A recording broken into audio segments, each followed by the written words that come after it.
that I've been looking over about OBS, you know, going through my notes to show, you know, go for the video and so forth.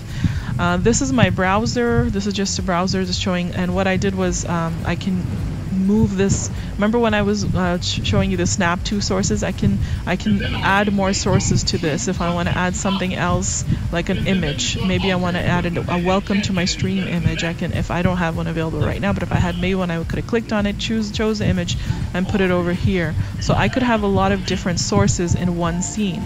This is just my game. So this is Second Life right now, right here. This is showing my game, which is kind of frozen. So let me bring that back up. So this gives you, like, you know, options, like, say, you know, let's say I'm streaming in SL and something comes up, you know, that I don't want to show on my stream.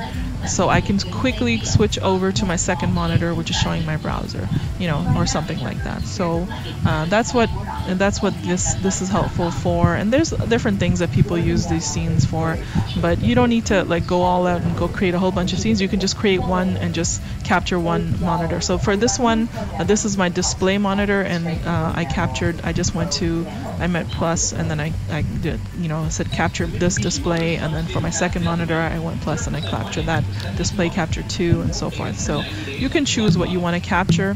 Once you have what you're capturing, like this is what I want to stream, I can start streaming, and it's going to start streaming to my YouTube channel, and you can see it streaming and all that. I can also start recording. I can put it into studio mode, which I don't really use. I guess this is for, like, you know, transitioning and different things, but I don't really use that. And that's it. And once you've recorded your video, or once you've streamed, if you're streaming to YouTube, it's going to get automatically uploaded.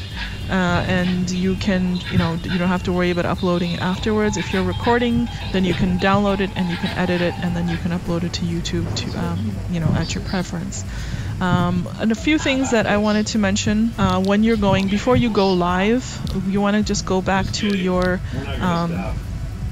you want to go to your live dashboard that I was showing you before. You want to go to live streaming and just fill all this information out, you know, so you can schedule your next stream on YouTube. So make sure you go into the live stream section and you fill all this information out, so you're all set for your live streaming whenever, you know, upload a picture, background picture, or whatever, and you're ready to go. And then that's it, and you can start streaming and recording SL. Now I am going to be doing a vlogger challenge very soon today. I'm going to post it just a little bit later, maybe an hour or two after this post. So now that you've learned how to record and stream, you can do the vlogger challenge if you're up for it. You'll find a link to it in my blog post. Again, that'll be in the description of this video, and again, everything I'm wearing and all that will also be in my vlogger challenge blog post. And that's it, guys. I hope you guys participate. It's been a while since I did a challenge, so it should again, but if you're having it, name that folder you want.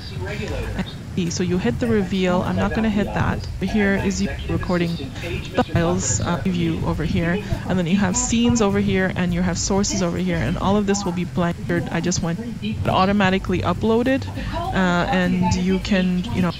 PM, Frank, not AM, 8:22 in the evening. New York City time. Hello everybody, this is Strawberry Singh, and today I'm going to give you a really quick tutorial. It will be something that I've had numerous. Your user interface is basically your interface pack. I can press Control Alt and saved here, or location and everything. So you can actually do this in two ways. You can either just right click on the black menu bar at the top right here. You see where these menus are, the avatar and com and world. If you right click on it, you'll get all these options that you want to show. So if I want to hide the navigation and search bar, now that's hidden, but I usually like to have that. If I want to hide my currency balance, I can hide that, and now that my currency balance is hidden, I can hide the media controls. I can also hide the FPS, the frames per second, which shows at the top right over there. If you don't have it, you can actually, it's a new bar at the top right here. You see where the HUD's back. I can press Alt-Shift-H once again, and that brings the HUD's back. And to bring the user interface back, I can press Control-Alt and F1, and it's back. Now a lot of people want to hide their Linden balance that you can see up here. You can see my Linden balance or my favorites bar, like a bunch of locations that are my favorites that I have saved here, or location and everything. So you can actually do this in two ways. You can either just right click on the black menu bar at the top right here. You see where these menus are, the avatar and com and world. If you right click on it, you'll get all these options that you want to show. So if I want to hide the navigation and search bar, now that's hidden, but I usually like to have that. If I want to hide my currency balance, I can hide that, and now that my currency balance is hidden, I can hide the media controls. I can also hide the FPS, the frames per second, which shows at the top right over there. If you don't have it, you can actually check that. So right now my FPS isn't that great. I'm not sure why. I think the sim is a little bit laggy today. Usually my FPS on this sim is 90 to 100, so not sure what's going on right now. But bars, the same options are here. So if for some reason you're not able to right click and get to this, you can go to Control P to open up preferences, go to user interface, and go to top bars and uncheck whatever you want to uncheck. Next on the list is you want to turn off your complexity notifications. Those are those little pesky notifications that show up on the side, on the top right side. So to enable to turn those off, you have to go into your debug settings, and you need to do that by going into your advanced menu. A lot of people may not have the advanced menu visible over here. You can press Control Alt D, and that took away my advanced menu. If I press it again, the advanced menu shows up, and then I can go to debug settings from here. Or you could have just pressed Control Alt Shift and then S, and that brings up the debug settings. Okay, now that we're in debug settings, you want to type in show my complexity changes in this little search bar. When you type that in, that option comes up, and the default to that is 10.